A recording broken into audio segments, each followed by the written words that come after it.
Hello friends, आपल्या सर्वांचे माझ्या यूट्यूब चॅनलमध्ये मनपूर्वक स्वागत। आजच्या व्हिडिओमध्ये आपण बघणार आहोत GKN 101 किंवा BTX 104 यावर आधारित जे प्रश्नपत्रिका मला मिळालेल्या आहेत त्या प्रश्नपत्रिकेमध्ये कोणते प्रश्न आलेले आहेत ते आपण बघू। 14 मे 2016 मध्ये जी झालेली प्रश्नपत्रिका आहे त्यावर आधारित प्रश्न आपण कोणते कोणते आलेले आहेत आणि त्याची उत्तरे कशी लिहायची आहेत ते बघणार आहोत। आता पहिला प्रश्न बघा, तुम्हाला सर्वसाधारण सूचना माहिती आहेत, सर्व प्रश्न अनिवार्य आहेत। कोणतेही प्रश्न म्हणजे ज्या प्रश्न दिलेले आहेत 4 त्याच्यापैकी कोणतेही 4 उपप्रश्न सोडवायचे आहेत आणि प्रत्येक प्रश्न कसा आहे 5 गुणांचा आहे। लक्षात आलं? आता बघा, आणि प्रत्येक प्रश्नाचं उत्तर आपल्याला कसं लिहायचंय 75 ते 100 शब्दात लिहायचे।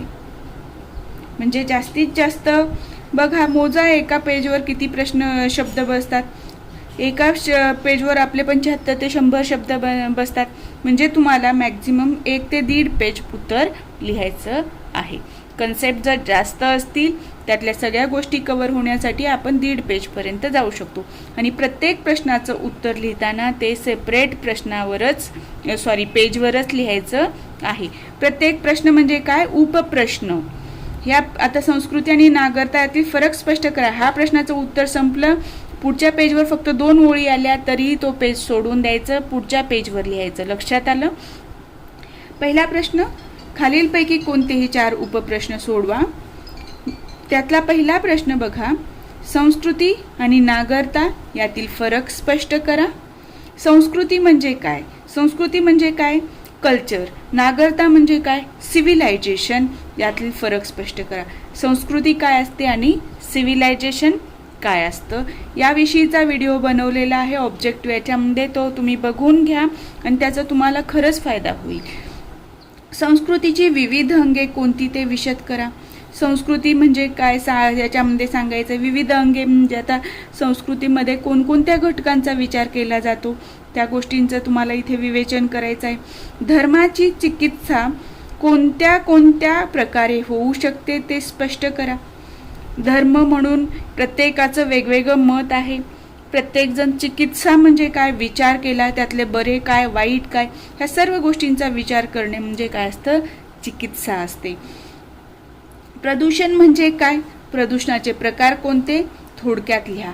आता प्रदूषण म्हणजे काय, नको असलेले घटक मिसळणे। प्रदूषणाचे प्रकार विविध प्रकार आहेत प्रदूषणाचे, हवा प्रदूषण, भूप्रदूषण, जल प्रदूषण, हे जे आहेत ते प्रकार लिहा आणि त्यांची थोडक्यात माहिती लिहा। तर इथे प्रदूषणाची थोडक्यात माहिती लिहा मध्ये प्रदूषणाची कारणे, प्रदूषणाचे परिणाम आणि उपाय 2-3 ओळीमध्ये एकेका प्रदूषणाच्या प्रकारावर सर्व माहिती आली पाहिजे, तर तुमचं उत्तर तिथे परिपूर्ण बनतं। आता भूप्रदूषणाची कारणे कोणती बघा, तुम्हाला प्रदूषण म्हणजे काय आणि प्रदूषणाचे प्रकार तेच खाली तुम्हाला दिलेले भूप्रदूषणाचं कारणे। म्हणजे जर तुम्हाला इथे जर उत्तर आलं नाही, प्रदूषणाचे प्रकार कोणते आठवलं नाही, तर भूप्रदूषण हे एक प्रदूषणाचा प्रकार आहे हे लक्षात येईल आणि बाकी तुम्हाला रिकॉल होत जातील गोष्टी। लक्षात आलं? तर भूप्रदूषणाची कारणे कोणती ते लिहा। तर जमिनीचं प्रदूषण काय होतं, तर जास्त प्रमाणामध्ये वापरले जाणारे कीटकनाशके आहेत, खते आहेत। त्यानंतर जलसिंचन, जे आपण अतिरिक्त जलसिंचन करतो त्यामुळे क्षारता वाढते, जमिनीची खारवटपणा येतो आणि जमीन नापीक बनते। ही कारणं जे आहेत ती तुम्हाला भूप्रदूषणाच्या कारणामध्ये लिहायचे। भूप्रदूषणाची कारणे झाल्यानंतर भूप्रदूषणाचे परिणाम काय झाले ते लिहा थोडक्यामध्ये एका ओळीमध्ये। त्याचं उत्तराचं एंड करताना आणि त्याच्यावर उपाय काय आहेत हे 1-2 ओळीमध्ये लिहा। म्हणजे या प्रकारे तुमचं उत्तर जरी कारणे विचारलं तरी उत्तराचा एंड करताना ते तुम्हाला लिहायचं आहे, म्हणजे तुम्हाला ती गोष्ट परिपूर्णरित्या समजली हे लक्षात येईल। आता दुसरा प्रश्न, कोणतेही 4 उपप्रश्न सोडवा। पर्यावरण नीतिमूल्ये कोणती ते स्पष्ट करा। तर पर्यावरण म्हणजे काय, पर्यावरण नीतिमूल्यामध्ये पर्यावरणाचे कोणते कोणते घटक आहेत आणि पर्यावरणाची हानी होऊ नये म्हणून प्रत्येकाने कोणत्या गोष्टीकडे लक्ष दिलं पाहिजे ह्या सर्व गोष्टींचा इथे उल्लेख आला पाहिजे। आता पुढचा प्रश्न आहे, नैसर्गिक साधन संपत्तीचे महत्त्व व प्रकार लिहा। तर नैसर्गिक साधन संपत्ती म्हणजे काय? नैसर्गिक साधन संपत्तीला आपण संपदा म्हणतो. तर संपदा म्हणजे काय? तर संपदा म्हणजे ज्याच्यापासून पैसा मिळतो, ज्याची व्हॅल्यू आहे, किंमत आहे, अशी गोष्ट. तर मग नैसर्गिक साधन संपत्ती सुद्धा ही एक संपदा आहे. बरोबर आहे. आता आपल्याकडे बघा, पाणी नसेल तर आपण शेतात पीक घेऊ शकतो का? पाणी नसेल तर आपण जल ऊर्जा हे पवन ऊर्जा हे वारं नसेल तर निर्माण करू शकत नाही.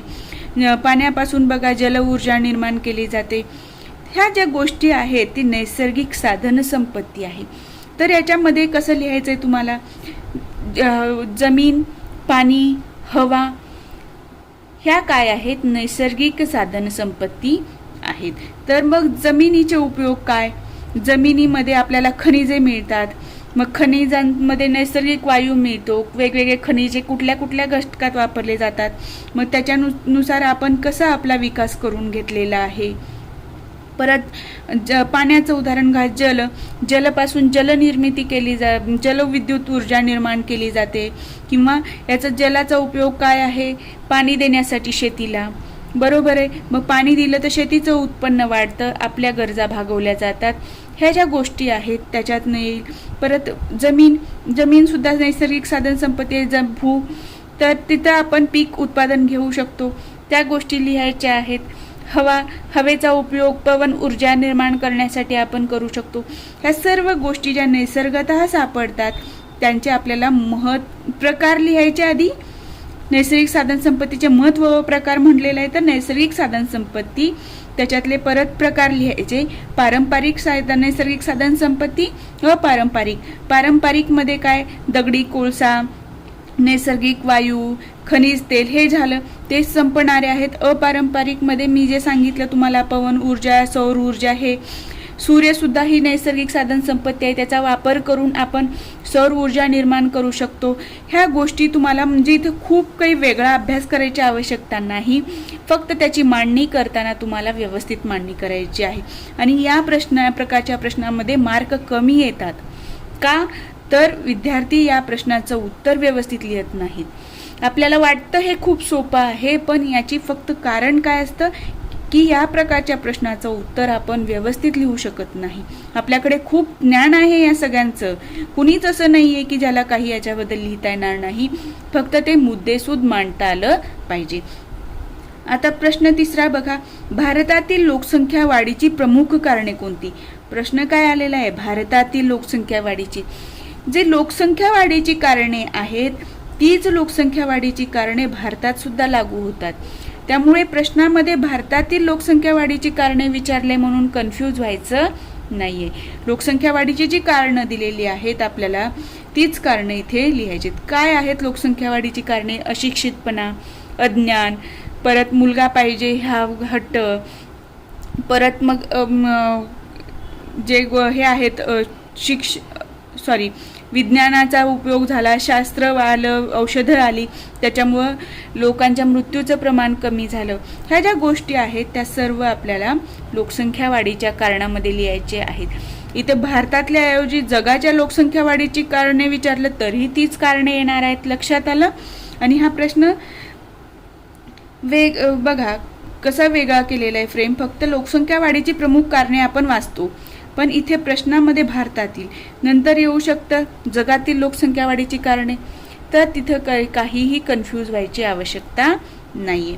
आता चौथा प्रश्न बघा. सुखदायी आरोग्याची व्याख्या लिहा.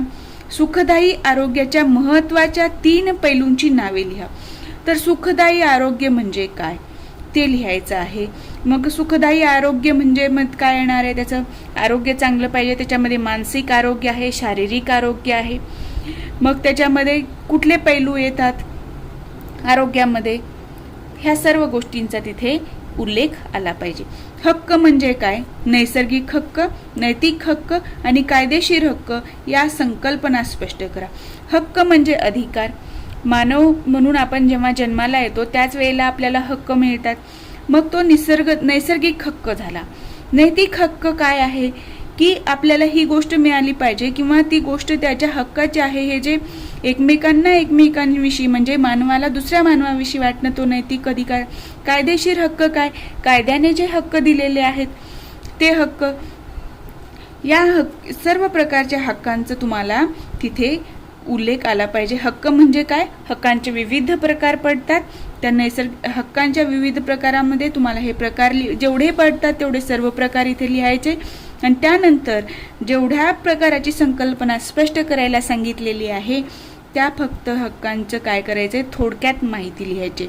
नैसर्गिक हक्कामध्ये कोणते कोणते हक्क येतात आणि नैसर्गिक हक्कांचं उल्लंघन होऊ नये म्हणून काय उपाययोजना केल्या जातात, तेच नैतिक हक्काबाबत आणि तसंच कायदेशीर हक्काबाबत. कायदेशीर हक्क कोण देतं, कायद्याने मिळतात. मग कायदा काय असतो, त्यांना कायदेशीर हक्क कोणकोणते आहेत आणि कायदेशीर हक्काचं उल्लंघन झालं तर न्यायालय आपल्याला ते हक्क कसं मिळवून देतं, हे सर्व यामध्ये आलं पाहिजे. आता पुढचा प्रश्न बघा, सहकाराची कोणतीही 5 तत्वे लिहा. सहकार म्हणजे काय, विना सहकार नाही उद्धार, हा जो वाक्य आहे तो लिहा. मग सहकाराची 5 तत्वे कोणती, एक व्यक्ती एक मत, परत जे काही फायदा होईल तो सर्वांना समान वाटलं जाणं, हे जे गोष्टी आहेत सहकाराच्या ते तुम्हाला तिथे लिहायचं आहे. आणि सहकार हा चॅप्टर खूप महत्त्वाचा आहे. लक्षात आलं. तर तुम्हाला हा सहकार हा चॅप्टर कंपल्सरी करून ठेवायचा आहे. दुसऱ्या गोष्टी नाही केल्या तरी चालतील, थोडं दुर्लक्ष केलं तर पण सहकार करून ठेवाच. रोजगार आणि स्वयंरोजगार यातील फरक स्पष्ट करा. मी हे तुम्हाला थोडक्यात सांगते, कारण काय आहे, पुस्तक वाचल्यानंतर पण तुम्हाला ह्या गोष्टी लवकर लक्षात येत नाहीत. तर रोजगार म्हणजे काय, तर आपल्याला पैसा मिळण्याचं एक साधन आहे. ठीक आहे, आता मी नोकरी करते तर तोही एक माझ्यासाठी काय झाला, रोजगार झाला.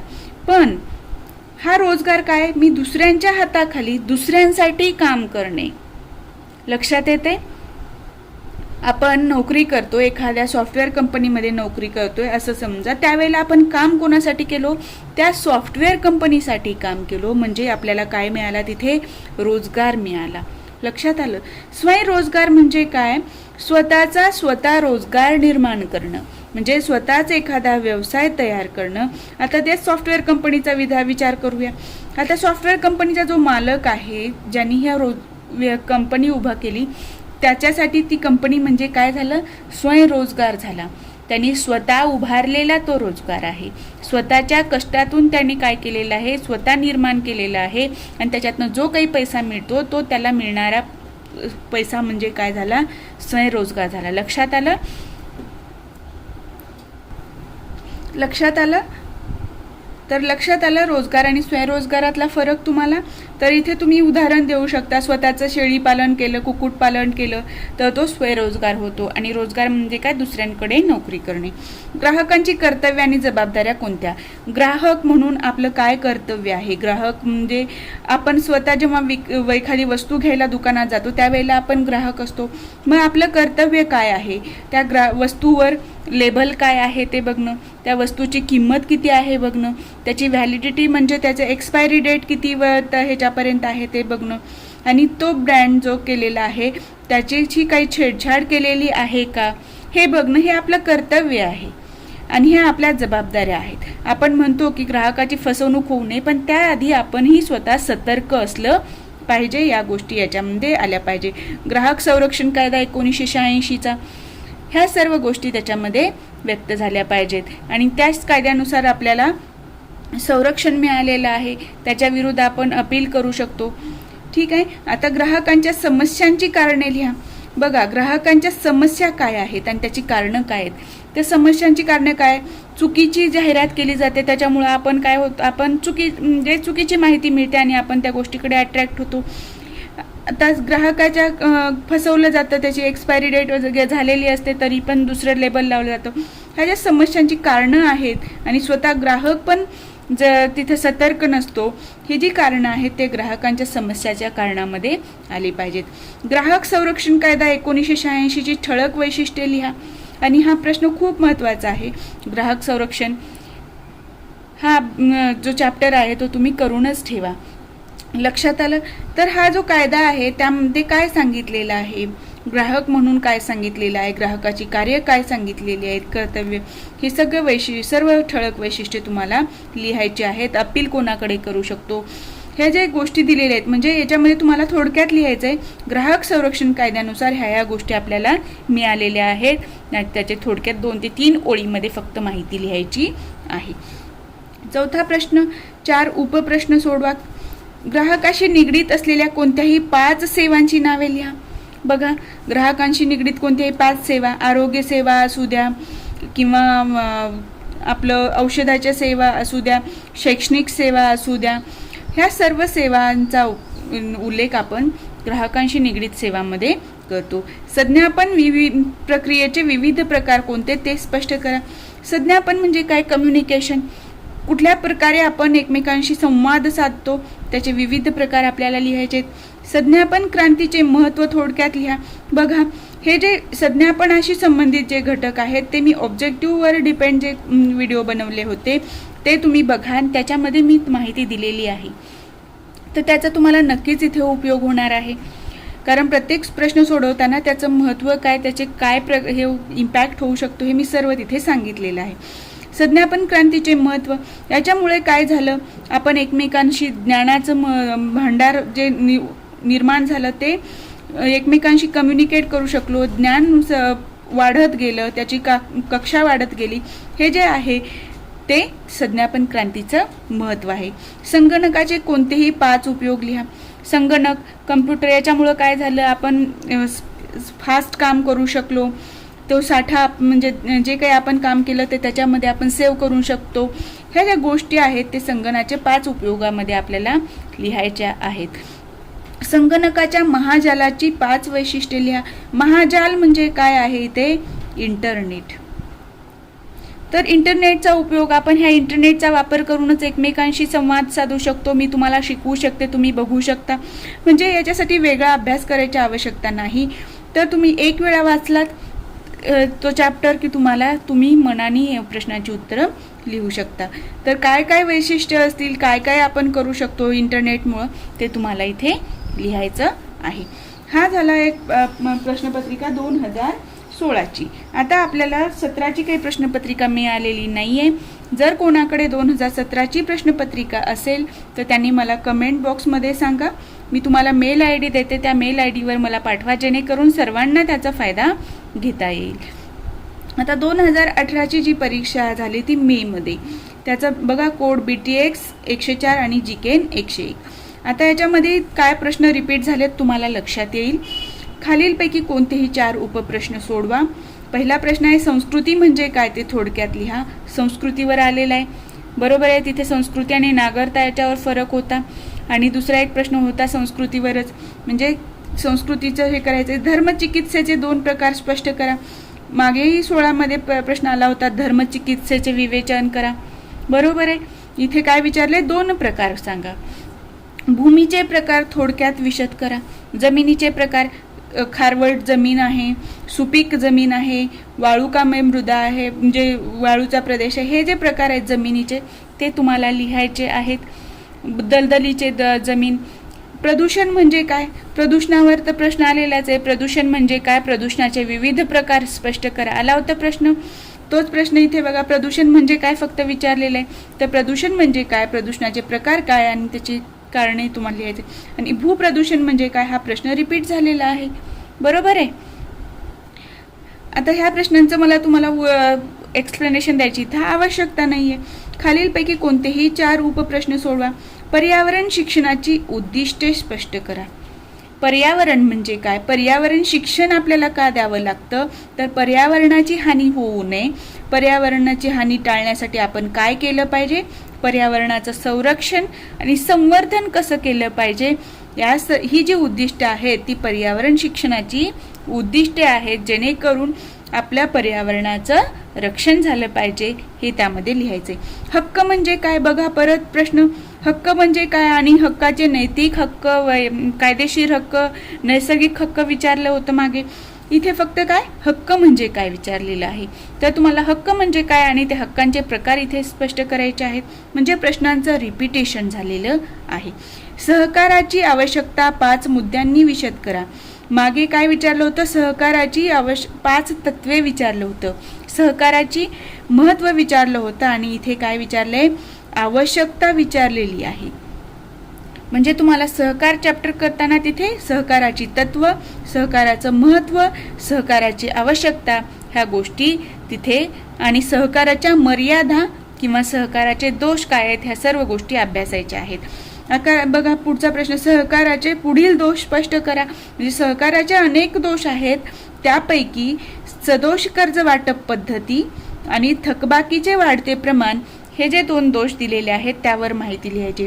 सदोष कर्ज वाटप पद्धती म्हणजे काय, सदोष म्हणजे काय, दोषासकट म्हणजे एखाद्या व्यक्तीला जास्त कर्ज देणं आणि एखाद्या व्यक्तीला कर्ज न देणं किंवा कर्ज देत असताना त्याच्या हमी म्हणून जे तारण म्हणून काय ठेवलंय याची व्हेरिफिकेशन न करणं, हे जे काय आहेत सदोष कर्ज पद्धती आहेत. आणि त्याचा जो हप्ता आहे जो भरायचा आहे वेळ झाल्यानंतर तो भरतो की नाही हे न बघणं ही सदोष कर्ज वाटप पद्धती झाली. थकबाकीचे वाढते प्रमाण, वेळेवर काय झालं, रिकव्हरी झाली नाहीये, लोकांनी परत केले नाहीयेत कर्ज घेतलेले पैसे, ते हे जे अपयश आहे ते सहकाराचं काय आहे, दोष आहे. आणि ते थकबाकी कशी वाढत चालली आहे वरचेवर ते तुम्हाला लिहायचंय. शूम्पीटर यांच्या मते नवनिर्मिती कोणत्या 5 प्रकारात आढळते ते लिहा. आता शूम्पीटर जो हे आहेत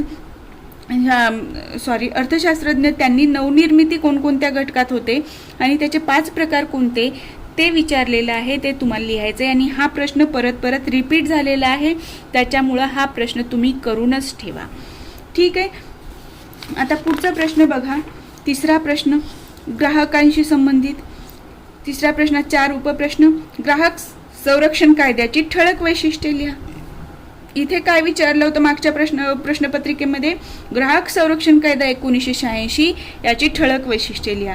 आणि इथे काय विचारले, फक्त ग्राहक संरक्षण कायद्याची ठळक वैशिष्ट्ये लिहा. दोन्ही प्रश्न एकच आहेत, लक्षात आलं. दोन्ही म्हणजे हा प्रश्न रिपीट झालेला आहे. संज्ञापनाच्या अभ्यासातून कोणते महत्त्वाचे मुद्दे हाती लागले ते लिहा. तर संज्ञापन म्हणजे काय, कम्युनिकेशन, त्याच्या अभ्यासातनं कोणते महत्त्वाचे मुद्दे आपल्याला समजले ते लिहायचं आहे. आणि मागे विचारलं होतं संज्ञापनाचे महत्त्व आणि तिथं काय विचारले, महत्त्वाचे मुद्दे, म्हणजे थोडक्यात प्रश्न तोच आहे. जैवतंत्रज्ञानातील घटक लिहा. हा प्रश्न वेगळा आहे. जैवतंत्रज्ञान म्हणजे काय, त्याच्यामध्ये कोणकोणत्या घटकांचा अभ्यास केला जातो ते लिहायचं आहे. आता हा किण्वनाचा पुढील औद्योगिक उपयोग स्पष्ट करा. किण्वनामधले हे 2 दिलेले आहेत, स्टेरॉइड आणि प्रतिजैवक, यांचा वापर काय केला जातो ते तुम्हाला थोडक्यात लिहायचं आहे. ही वस्तुनिष्ठ माहिती आहे, तुम्ही पुस्तकातनं वाचून घ्या. जीववस्तुमान बायोमास विषयी माहिती विशद करा. जीववस्तुमान म्हणजे काय, बायोमास म्हणतात त्याला, तर त्याच्याविषयी माहिती तुम्हाला लिहायची आहे. आणि हे तुम्हाला विज्ञानाचं जे आहे चॅप्टर त्याच्यातनं होईल. आता चौथा प्रश्न, कोणतेही 4 उपप्रश्न सोडवा. मॅंग्रोव्ह व जमिनीविषयी माहिती लिहा. मागे प्रश्न विचारला होता जमिनीचे प्रकार लिहा, बरोबर आहे. त्याच्यामधली ही मॅंग्रोव्ह जमीन, त्याच्यातला हा सब प्रकार विचारलेला आहे. म्हणजे तुम्हाला एकतर पूर्ण तो भाग विचारला जातो मेन, किंवा त्याच्यातला सब भाग विचारला जातो. त्यामुळे प्रत्येक भाग तुम्हाला अभ्यासायचं आहे, हे तुम्हाला आतापर्यंत लक्षात आलं असेल. तर मॅंग्रोव्ह जमीन म्हणजे काय, जिथं मॅंग्रोव्ह वने आहे तशी. मग त्या जमिनीमुळं काय होतं, जमिनीची धूप कशी थांबते, किंवा समुद्राच्या किनारी हे मॅंग्रोव्ह वने असतात, मग ते तोड होऊ नये म्हणून काय शासन उपाययोजना करतं, मॅंग्रोव्ह वने कुठे कुठे आढळतात आणि याच्यामुळं आपल्याला पूर येण्यापासून कसं मदत होते, किंवा जमिनीची जी धूप होते साईडची समुद्रकिनाऱ्याची ती कशी रोखली जाते ते लिहायचं आहे. आरोग्यपटावरून कोणत्या गोष्टी स्पष्ट होतात ते लिहा. हे आरोग्याशी संबंधित प्रश्न जे आहेत विज्ञानामध्ये. मतिमंदत्व या मानसिक आजारावर माहिती लिहा. मतिमंदत्व म्हणजे काय, तर आपण सर्वसामान्यपणे व्यक्ती जसं काम करू शकतो तसं करू शकत नाही. मग त्याची कारणं काय आहेत आणि त्याची उपाय काय आहेत, आणि आपण मतिमंद व्यक्तीला कशी मदत केली पाहिजे ॲज अ सोसायटी मेंबर म्हणून ते गोष्टी इथे आल्या पाहिजेत. गृहनिर्माण सहकारी संस्थेचे कार्य लिहा. सहकारी संस्थांचे विविध प्रकार आहेत, त्याच्यामध्ये गृहनिर्माण सहकारी संस्था आहे, त्याचं कार्य काय आहे तर ते तुम्हाला लिहायचं. इथे या प्रश्नातूनच तुम्हाला लक्षात येईल गृहनिर्माण सहकारी संस्था म्हणजे इथे घर बांधणीचं काम केलं जातं. सहकारी संस्था आहे जी काय करते, घरं बांधून देते. पण हे काय करतो आपण, आपल्या स्वतःसाठीच जेवढे सोसायटी मेंबर आहेत तेवढ्यांसाठी इथे घराची निर्मिती केली जाते. वस्तू म्हणजे काय विशद करा. वस्तू आणि वस्तूचे प्रकार मागे प्रश्न होता, तो प्रश्न इथे रिपीट आलेला आहे. लक्षात आलं. या पद्धतीने आपण 2016 आणि 2018 ह्या प्रश्नपत्रिका बघितलेल्या आहेत. यापुढे जर तुम्हाला 2017ची प्रश्नपत्रिका मिळाल्या तर प्लीज मला तुम्ही तसं कमेंटमध्ये सांगा. मी तुम्हाला मेल ID देते, जेणेकरून ती प्रश्नपत्रिका सर्व विद्यार्थ्यांपर्यंत पोहोचेल आणि त्यांनाही त्याचा उपयोग होईल. आणि यानंतर जे पुढचे प्रश्नपत्रिका मिळेल मला, तर लगेच मी तुम्हाला ती स्पष्ट करून देईल आणि प्रत्येक प्रश्नाचं उत्तर कसं लिहायचं ते सांगेल. आज आपण इथेच थांबूया. जर तुम्हाला माझा व्हिडिओ आवडला तर व्हिडिओला लाईक करा. चॅनलवर नवीन असाल तर चॅनलला सबस्क्राईब करायला विसरू नका.